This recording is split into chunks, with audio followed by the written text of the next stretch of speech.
हमारे भारत में शुरू से ही एक नैरेटिव चलते आ रहा है। वो नैरेटिव यह है कि जिस आदमी को, जिस व्यक्ति को जिस नज़रिया से हम देख रहे हैं उसी नज़रिया से तुम भी देखो।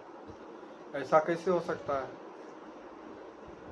अगर तुम्हारे पिता तुम्हारे लिए पिता हैं तो सभी के लिए थोड़ी पिता हो जाएंगे। जैसे अभी अंधभक्त को देख लीजिए, वो जो है नरेंद्र मोदी को भगवान समझने लगे हैं।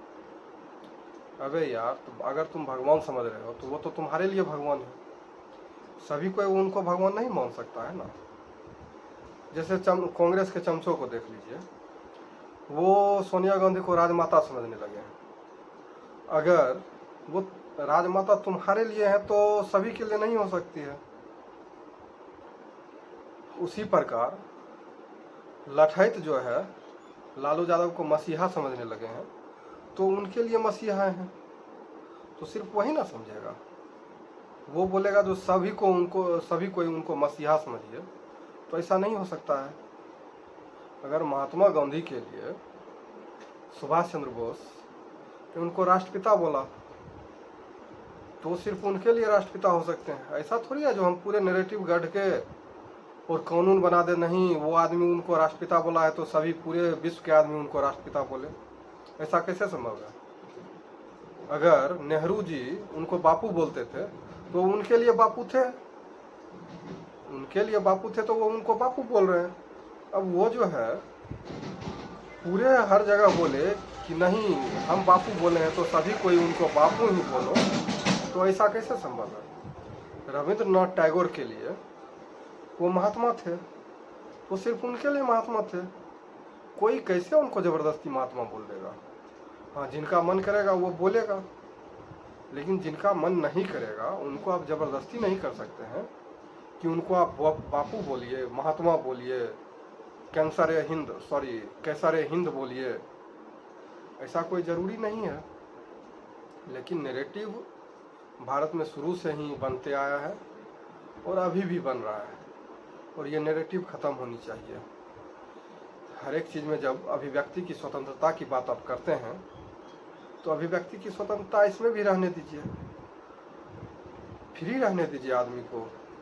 कांग्रेस बीजेपी से हट के जिनको राजमाता मानना है वो राजमाता माने, जिनको मसीहा मानना है वो मसीहा माने, जिनको चोर मानना है उनको चोर माने, जिनको भगवान मानना है वो भगवान माने। लेकिन वही चीज़ आप सभी आदमी पे लागू नहीं कर सकते हैं। सभी आदमी के लिए वो मसीहा नहीं हो सकते, सभी आदमी के लिए वो भगवान नहीं हो सकते, सभी आदमी के लिए वो राजमाता नहीं हो सकते हैं। लेकिन नैरेटिव घट घट के अगर तुम महात्मा गांधी के बारे में ऐसे बोला तो ऐसे होगा, बोला तो ऐसे होगा। इतिहास के बुरे चीज़ों को एवं अच्छे चीज़ों को याद रखना चाहिए।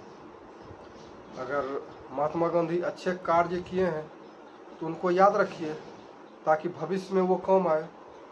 लेकिन अगर महात्मा गांधी कुछ बुरे कर्म भी किए हैं तो वो भी याद रखिए ताकि भविष्य में उससे हम कुछ सीख सकें, ताकि वैसा गलती नहीं हो। लेकिन उस बात को छुपा के नहीं वो बड़े आदमी हैं, उनके बारे में कुछ नहीं बोलिए। इतिहास को आप छुपा नहीं सकते हैं। इतिहास जो है वो सभी आदमी के समक्ष रहना चाहिए, सभी आदमी को इतिहास के बारे में जानकारी होनी चाहिए। इतिहास सही है गलत है, सभी को उनकी जानकारी होनी चाहिए।